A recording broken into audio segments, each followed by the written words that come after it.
Welcome to A Magical Life, Health, Wealth and Weight Loss. I'm your host, Magic Barclay, lead practitioner at Holistic Natural Health Australia and #1 best-selling author. In this podcast, I aim to give you practical tips on how to accelerate and sustain your health, increase your financial, spiritual and emotional wealth, and to look at something that haunts many of us needlessly, weight loss. In some episodes, I'll have guests available to give you even more tips, but in others, the floor is yours. Drop us a line at A Magical Life Podcast on Facebook and let me know what you would like to know more about. Now, sit back and enjoy, because it is time for you to create and truly discover a magical life. Welcome back to A Magical Life. I'm your host, Magic Barclay, and today I'm joined by Karin Tydén from Sweden. Karin works with hypnosis to help people to move forward in a positive and productive way. She has a knack for understanding and hack what is holding people back. She's worked with over 3,000 one-on-one clients in more than 25 countries and has won 2 awards for her work. Karin certainly is one of the best in Europe at what she does. And let's find out a little bit more. Welcome, Karin. Thank you so much. All the way to Australia. I like it. You know what I love about podcasting? It's things like we just had a little off-air conversation about how dark it is in Sweden, and I'm here in Australia. And, you know, just the differences in our countries is amazing that we can connect and share our experiences with the listeners. I think it's just so cool. I think so too. And even if maybe some of the culture is different or we have different weather, so we still have a lot of common things as humans, right? All over the world.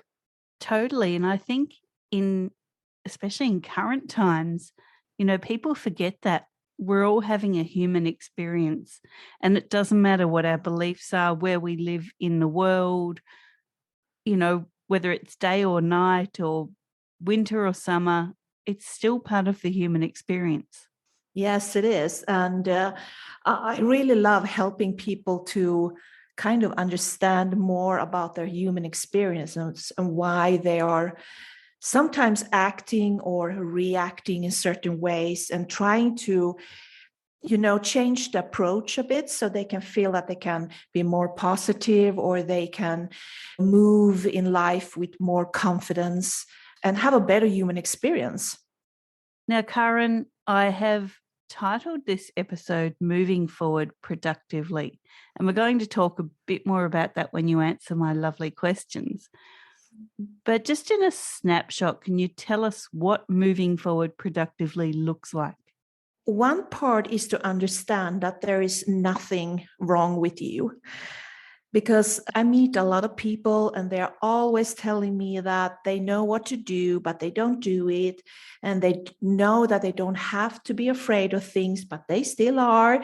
And they are kind of hard with themselves and they blame themselves and say, what is wrong with me? So I tend to try to explain to them that there's nothing wrong with you. It's just the programming in your mind that is wrong. And that's really a good thing, because that means that we can change the programming. So you are okay as you are. So moving on in a productive way is to realize that there is nothing wrong with you, but there is a subconscious program that is running your life. And sometimes these subconscious programs they were really good when we started, when we were young and we created a strategy to be loved or feel safe. And that program was really good at that time. But today, 20, 30, 40, 50 years later, the program is kind of outdated and it's very old, and often it's counterproductive. So it's not very good for us to have the same strategy or the same reaction or the same action as we had as a child. And the problem is that this subconscious mind, it's like a big library with everything that we have experienced and also all the strategies that we have. And it kind of puts on repeat. So every time we go into a specific situation or we meet a certain person, the subconscious will kind of look in the Rolodex and say, okay, what kind of strategies shall we use here? And it takes old one and just, reuse it again and again and again. And that means that can explain why we sometimes meet people or we are in certain situations and we react the same way always. And maybe it's in a negative way, or we have some fears and we can't get past them.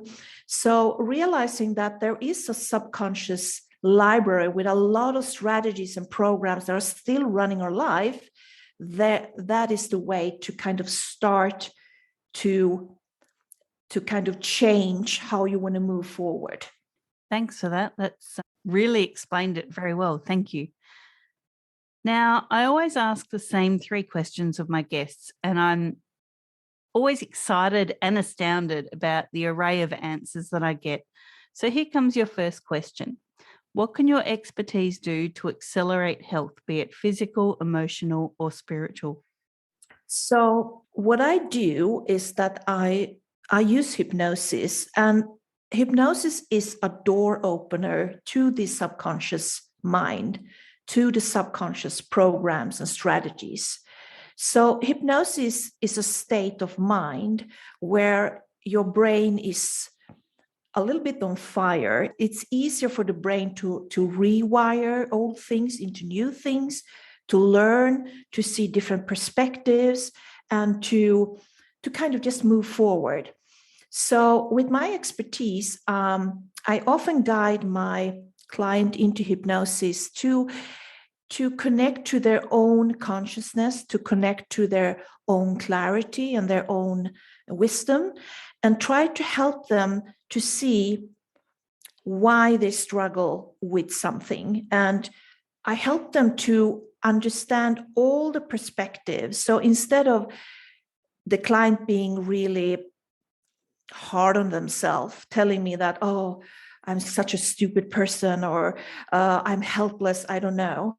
So we're trying to look 360 degrees around and see, but when this strategy that you have today to, maybe be a perfectionist, or you are a procrastinator, or when you come in a room with people, you just go to the bar and be quiet the whole evening. So we try to see when that started. How did it start? When did you become a procrastinator? And does that procrastination or not talking to people or anything, does it protect you from something? And in hypnosis, it's kind of connecting to a very deep wisdom that everybody has within themselves, where you know the answer. So often the client tells me that, oh, okay, I can see that it started when I was very young.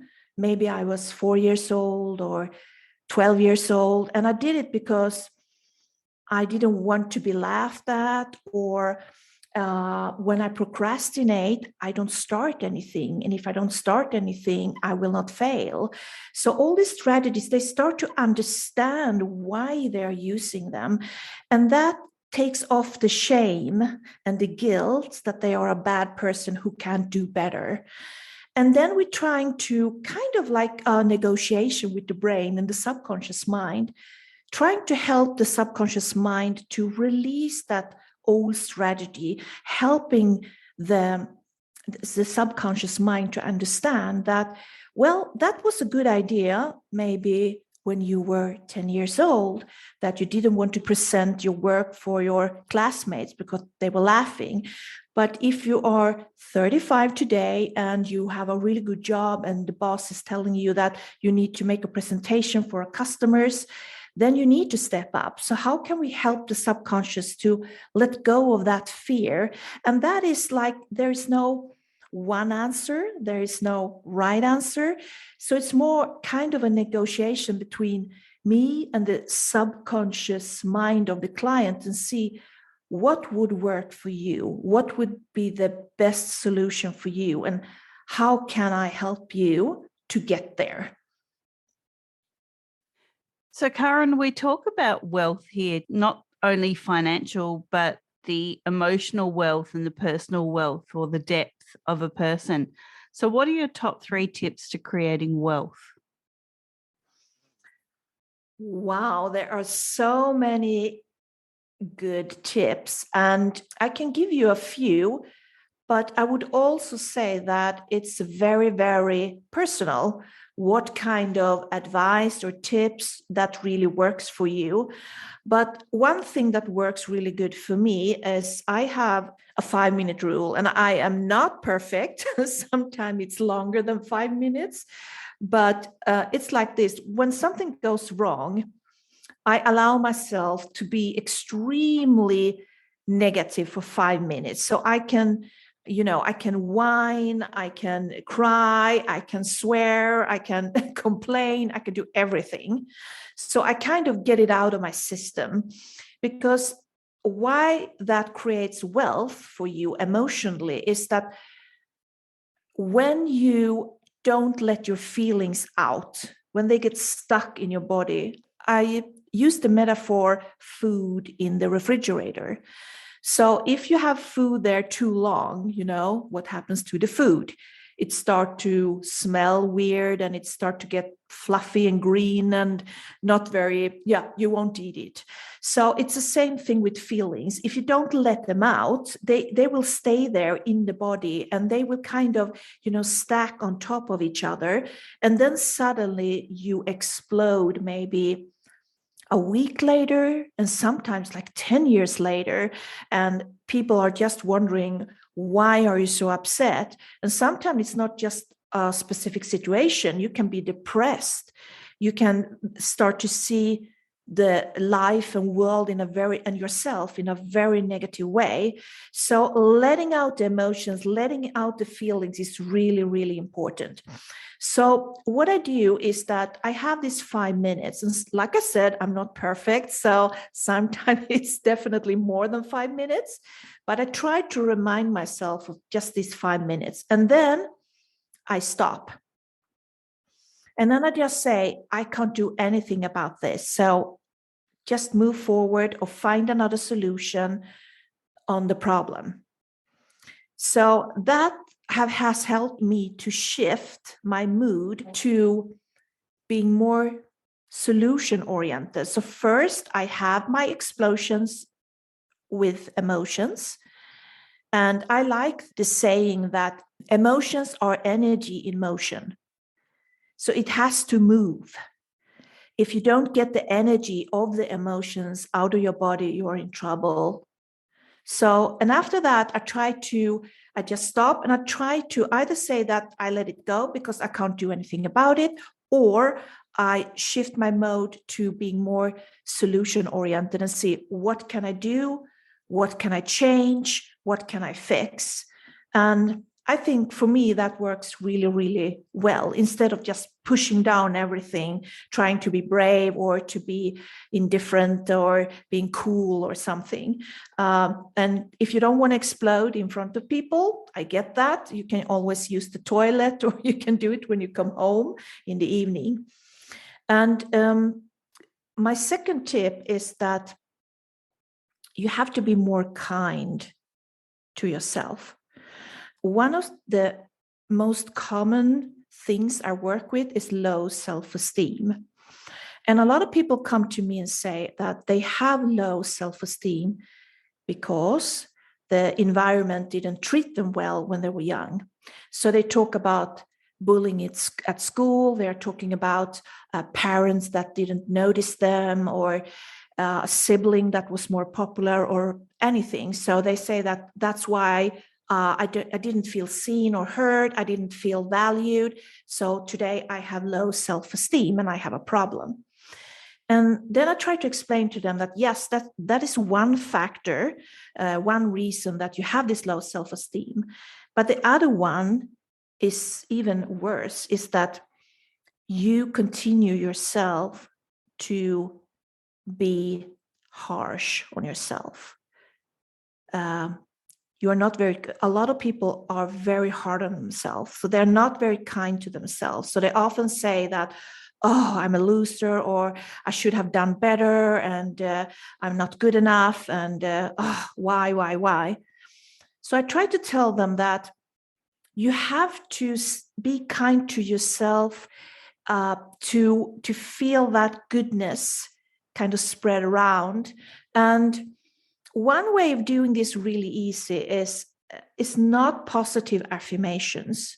I don't say that positive affirmations are bad, but for some people, like myself, I can't stand in the mirror and say, I'm a goddess, or I'm perfect, or I can do anything.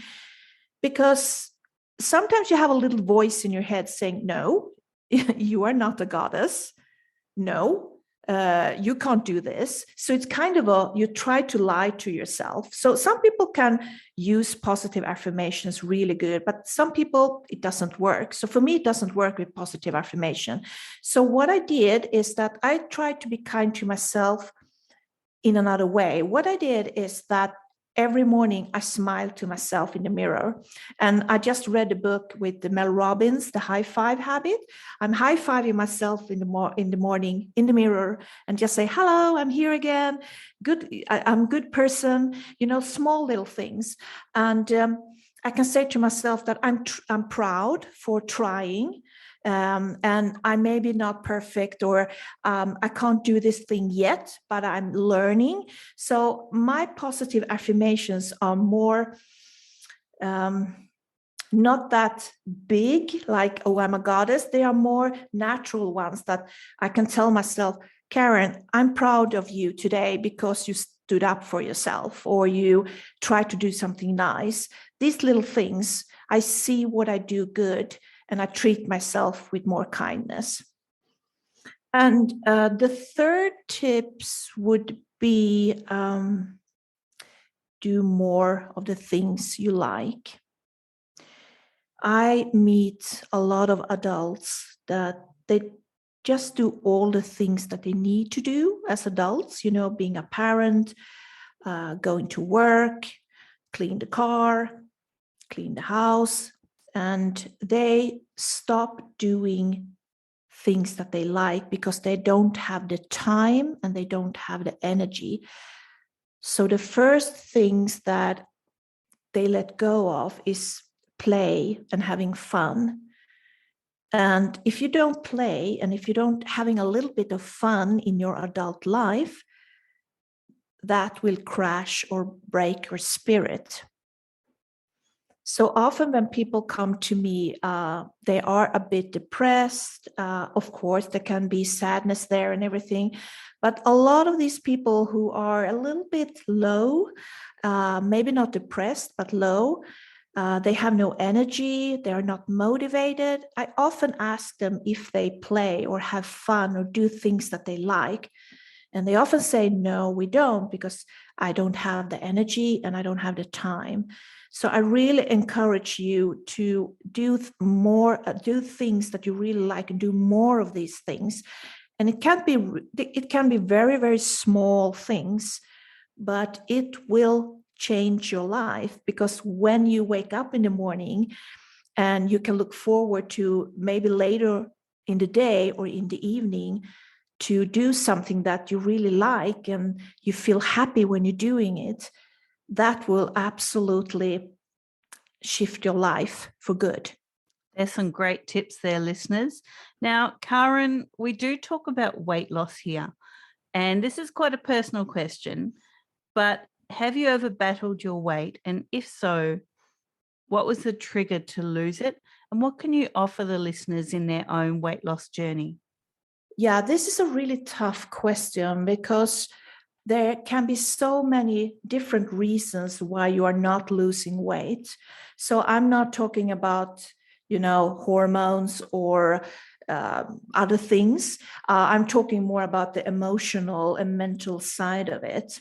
And yes, I have battled my weight a couple of times in my life.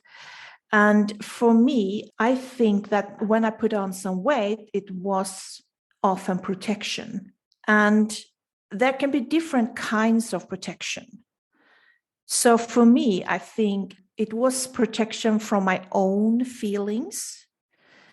because some of my feelings, I had a very bad childhood, a religious and very dysfunctional family. So I had a lot of feelings and I had to kind of work them out by myself as a child. And when you are a child and you have a lot of really, really, enormous feelings, you can't sort them out. So I think I started to eat quite young to kind of numb all these feelings of worry and shame and guilt and fear. So, because when you eat, you kind of put a little bit of a duvet or a blanket over this. So you kind of protect yourself from these inner feelings.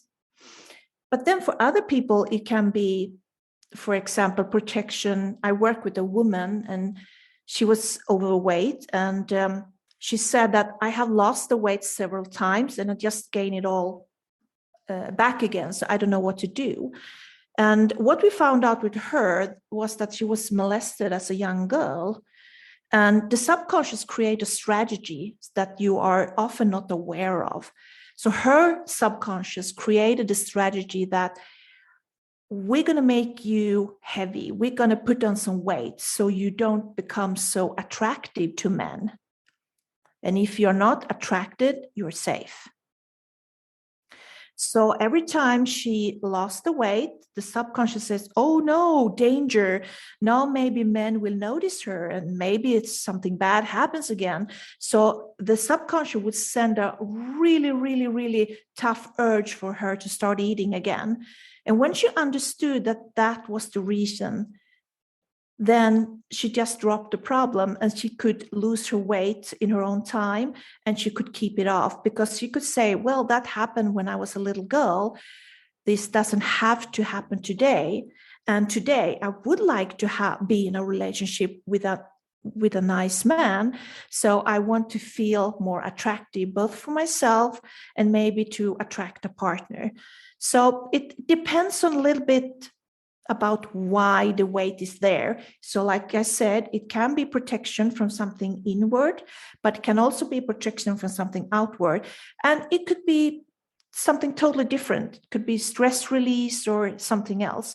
So that's why it's really important, even if you don't go to a therapist or a coach, to be a detective. And really follow all the small breadcrumbs and see, what is this really about? Because when you find the real reasons and you get the support along the way to grow, you can absolutely lose your weight and you can be healthy. I think that's just such an important thing for people to understand. And that is that sometimes our weight issues are that layer of protection. Yeah. They are that subconscious way of going, well, if I can't be seen, I can't be hurt. You really do have to address your reaction to being hurt and change that context rather than keep layering on the blankets or the duvet. So I'm so glad that you said that. And also, I just want to add that when you have tried to lose weight many, many times and you have not succeeded, the motivation goes away. And you start to think that I'm stupid, I can't do this, I'm a bad person, I don't have discipline. And you become very, very hard on yourself. So that will add on top of everything that, oh, I will fail again, I can't do this. So often we have to address the problem, the beginning of the problem, why you eat too much.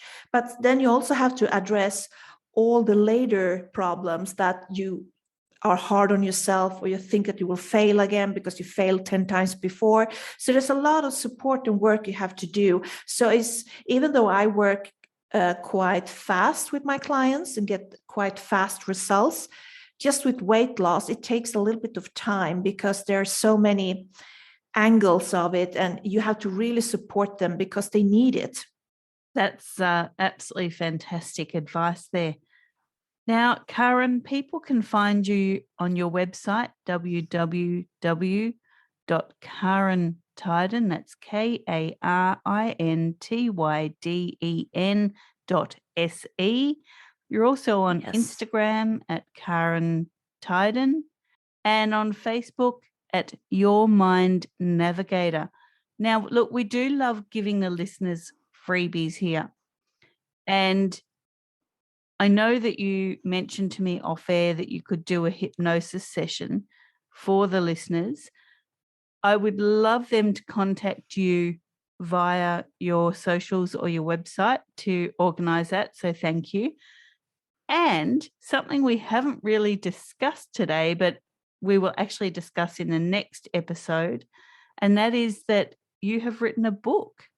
And this book is Mind Hacking for Rebels. So we're going to get into that more in our next episode. Listeners, this was your episode 113 of A Magical Life.